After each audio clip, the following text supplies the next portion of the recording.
we made it out here to OSW on the last day of the 3-day event, Spring Break Bash. We had to come drive some. Luckily, Adam and Sean had the same idea, both came out today, so we'll have people to tandem with. Got the Ellis Miata warming up. We did an oil change on her, so she's fresh. Oh man, she's gonna take a while to warm up. 84-degree oil temp. Anyway, we're gonna go drive. I'm excited, it's been a bit. I always talk crap about people who start competing and then they stop driving for fun and they don't get any seat time and you can't really progress if you're not practicing. And I've been that guy. I've been so focused on projects, I haven't been going out and driving. So I'm glad we made it out here. We got 3 pairs of tires, 1 jug of gas that we already put in. Hopefully we got enough to make through today. I wasn't recording that whole time. Dang. So I forgot to turn my helmet cam on for the first 2 runs, but I did have the roof cam. So I was going to go out and do just a quick solo lap. I hadn't really popped in with a tandem group yet. I kind of got out a little later because I was waiting for my car to warm up. But then I noticed Matt the Ginge was behind me. I'm like, I trust Matt implicitly. I'll go out, I'll do a run, it'll be fine. You know, sometimes I want to take that first lap solo just to be cautious if it's been a couple months, but at the same time, I shouldn't be tandeming if I can't go out first run and not make a big mistake, you know? So we get the first run done, everything feels good, car's fine, all right, cool, we're good to go. So went to do a chase run, and I trust Matt implicitly. So, you know, I know going into this run, even though it's my first chase run of the day, second run of the day, I know I can push behind Matt. So I played a little safe on entry. We get kind of sucked in there. Everything's feeling good. And we come around here and I'm like, you know what? The door's prime. It's prime. Let's just go in for a little door tap. Boom. Nice couple little door taps. Set it on the door. Matt's such a good, smooth lead driver. And man, I was hyped on this. I was beating myself up for not driving, and we got a door tap first lap.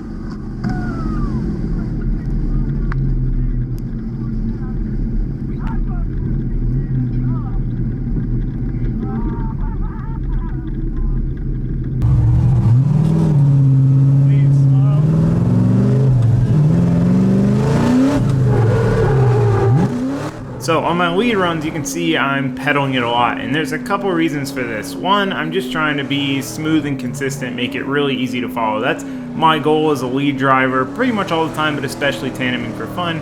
2, trying to conserve tire, and 3, just trying not to just take off and run away. So we're just putt-putting around, having a good time, trying to throw down a smooth lead.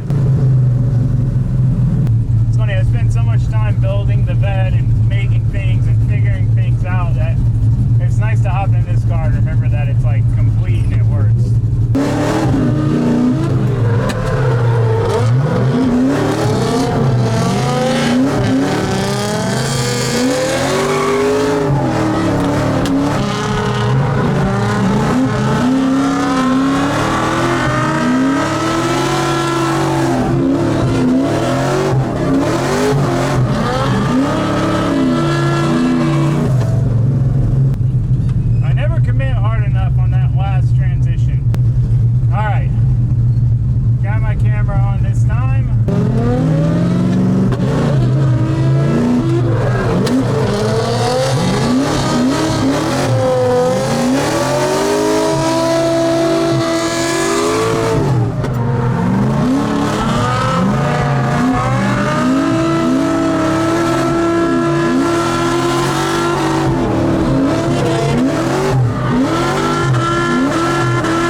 Just sitting there on someone's door, not just a tapping it back off, but when you get in there and you're touching their door and you're literally just sitting there, it's got to be one of the best feelings in the world. It feels so wild to be right next to another car, drifting, touching each other.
funny just how the split up happens. Who's going to lead, who's going to chase, who's going to follow. When you start getting past 2, 3, 4 people, it gets a little confusing.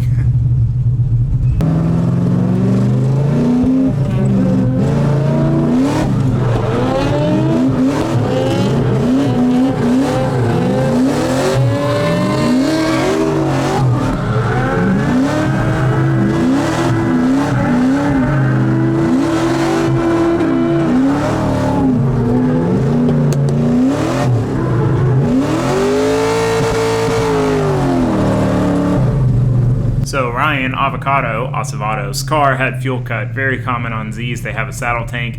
Some of them don't do it. Some of them do it. So he got to like half a tank in his car fuel cut. So he had to go put some fuel in.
Yeah, it was fun. I transitioned into fuel cut. I was like, sorry. I can give you another lead real quick. My tires are done, so there's no point in me chasing. I was like down for a second. Okay. I was wondering, I'm like, how the this car staying cool during all It's this? doing good. I was at 210. It's at 2.0. That's wild. Get to. The highest it got was at 210. Yeah, that's where I was at. That's where I was at with an LS car. I just killed a set of G2s in those laps. Yeah, when I tapped you, I didn't do it on purpose because you had to check up for a second, and I was like, I was just making sure. Yeah. Yo, remember, I don't need any more dents. Because of this gearing, I'm at 8,000 RPM higher track. see, I'm like quarter throttle, 5,000 RPM. Yeah, if I had that, my third is too long and the second's too short, but I just drifted up a bunch, so I'm just making it work. So you can just bog I it. think though, the resolution is like insane up top. Yeah, you have a lot of these. Yeah. Then I want to ride with you. Okay. Yeah, tires are pretty dead, so I'll be slow.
every single Miata wheel. Mounted them all, and 3 events have burned through all 20 something. Hey, how's it going? All right, now we're following Avocado again. So one of the difficult things in tandem is learning another driver's line, their style, and how they do things. Even the smallest nuances can make a big difference. So it's kind of a catch-22.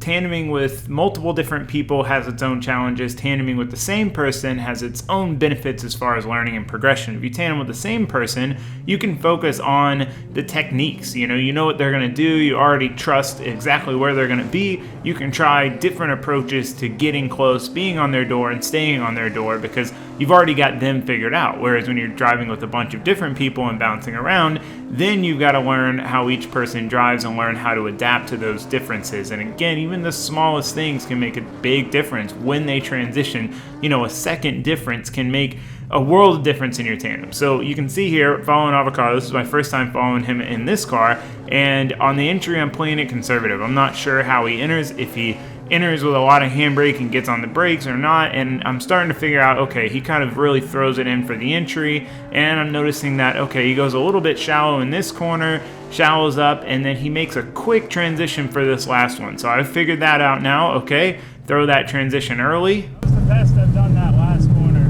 So now we've got the end of the track figured out, but I'm still trying to get this first part dialed. The entry really makes a big difference, so you can see I throw it in with a little less hesitation there, a little less brake, and we're pretty close to the door on entry. Now we could get closer, but again, this is a fun event. So we get this transition down pretty good, we get tucked in the pocket here, and I'm just trying to stay really close without huge risk of running and bumping into each other. And we're just trying to nail these last transitions. These are always a bit of a struggle for me, so I was really happy to get that down. Give them the traditional thumbs up. It's always fun when you're just going back and forth with someone. You're giving each other the thumbs up, saying basically, hey, that was a really good lead run. So we go at it again. And this time, I was thinking about it. I'm like, I know it's a clean street car, but I could do he said I could do a nice clean door tap as long as it was clean, which, I don't ever go for a door tap if it's not going to be clean. And, he already had a door mark on it, so we go in, just a nice little rub. You'll see the tire mark in the other angle. It just a nice little tire mark. But we're really getting him figured out, and that's the luxury you have when you drive a fun event like this. Now, when it comes to competition, this is a really challenging thing people don't realize about competition, is that you don't have that luxury. You might be following someone for the first time ever, or maybe the first time in a few rounds, or the first time in a day, and adapting to that. Now you got to go do the best chase run of your life, following somebody who you haven't driven with. And it's hard enough when you're doing laps back to back to back like this, and you get really used to how the other driver drives, but when you have no idea how they drive, it's difficult. And that's what makes competition maybe look easier than it is at times. How's my takeoff speed? A little slower than that? Okay. I'm trying to get the run up right. Because if I go too slow, then he's got to feather the clutch behind me, and if I go too fast, he just can't keep up. So I'm trying to find that balance. I think I'm close. It's just I need to get to a certain speed before I enter, regardless. So, I get on it towards the end, which is worse to follow, because then he's like, he might be pedaling it, and then all of a sudden I'm like, oh. So, but at the same time, when you're tandeming with somebody a lot, you don't want to change too much, even if it is to try to help them have a better tandem, because they might be getting comfortable and getting used to, like, let's say that last turn, I tried to go slower into it this time, but he might just be finally building up the confidence to know where I'm going to be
Session A1, me and Avocado went rounds. I wouldn't have given him a door mark on this clean street car, but Matt the Ginge already gave him a door mark, so I had to just do it proper. No dent, no nothing, just a little rub. All smooth. This Very will come out with some satisfying. brake later. That Yep. one, sending Matt an invoice for that. Do the little thing. favor session on the Yeah, inside. yeah. Super fun, dude. Yeah, dude. Great That was session. awesome. Super sick, man. All right, well, we made it home. Got this thing out of the trailer for the first time in a long time. The last time this car was out of the trailer at my house was before Clutch Kickers round 5. I loaded it up in the trailer for round 5, and it has not left the trailer at home since. It's literally in the trailer, go to the next event, it only gets unloaded at the track. So it's a testament, man. It's been solid. We did do an oil change in the trailer yesterday just because it hasn't had one since before round 5. It's long overdue. But other than that, man, I love this little car, man. It's so fun. Every time I drive it, it just reminds me how much I love it. It's so sick. So yeah, I had a great time. I picked up my brides from Injuku. So I ordered these from Injuku. They were able to get me these, which seemed impossible. Very difficult to get anything right now, but brides in general are very hard to get to begin with. So they were able to get these in. They brought them to the track for me. So I could just grab them from them when I got there, which is sick. So huge shout out to Injuku. Those are for the vet. I'll show you when we get there, obviously. Great time. Awesome time. I had so much fun. Drove with a ton of different people. Got to drive with Adam and Sean and Steven and Matt and Avocado. And I got to drive with so many different people. Got so many good runs in. I felt super comfortable. That could not have gone better, especially for going there for, 1 day, 3 sessions. I had just enough tires. I had 3 sets of tires. For not preparing for this hardly at all. It went exceptionally well. I needed that, man. I needed that. I needed to go drive again. So really glad we went. Glad the old girl's still holding together. We may need to, have her tap in for a round of comp. Well, we actually have another option that is really enticing. So we'll get there when we get there. But car's unloaded. We're going to do some maintenance to it. Just go through it. It hasn't had any maintenance in 6 months, something like that. So it needs some love. But yeah, so with that, I'm going to go ahead and end this video here. Thank you guys for watching. It was good seeing you. See you guys next time. But for now, that's it. Thanks again. Goodbye. I didn't break it.